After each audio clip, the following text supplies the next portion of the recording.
So, what's up? Voice over record mga kapatid. Kami po ay naghahanda ngayon sa araw ng halalan. Ang ating paghahandaan ngayon ay ang araw ng botohan upang gampanan ang ating pagiging mamayang Pilipino. At sana po ay sa araw na ito ay iboto natin ang narapat at naayon na nasa puso't isipan natin. So ngayon, habang naglalakad po kami, kasama ko ang aking mahal na asawa, naglalakad po kami sa hallway. Ayan po, pagbungad pa lang po, marami na pong tao. Marami na pong nakapila. At ngayon, hinahanap namin ang aming mga pangalan. Yan.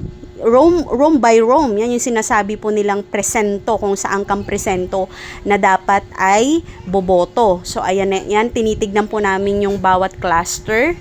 Ayan, habang naglalakad po kami, ngayon nagtanong-tanong kami, naglalakad po kami, tinitignan po namin kung saan po ang aming presento na dapat pagbotohan.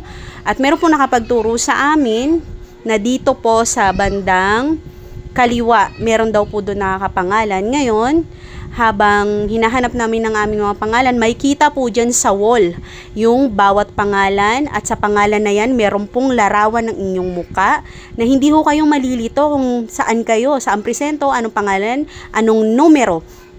Hindi ho malilito at napakadali lang. Although ang dami pong pangalan na dapat tignan, syempre, bilang isang botante, obligasyon po natin hanapin ang ating pangalan upang malaman kung saan ho tayo nararapat na room or kwarto o silid na dapat na ating bobotohan. So dahil sa dami nga po ng pangalan, dami ng mga larawan, tinanong po namin at nagkalito-lito ho kami dyan.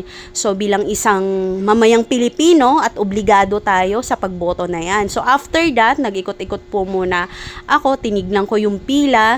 So dahil medyo late na kami pumunta, kasi nga kung maaga kami pupunta, baka dagsa ang tao, kaya naisip namin na medyo late. So 10 ng umaga kami pumila, at yan nga, medyo kokonti na lang ang nasa pila.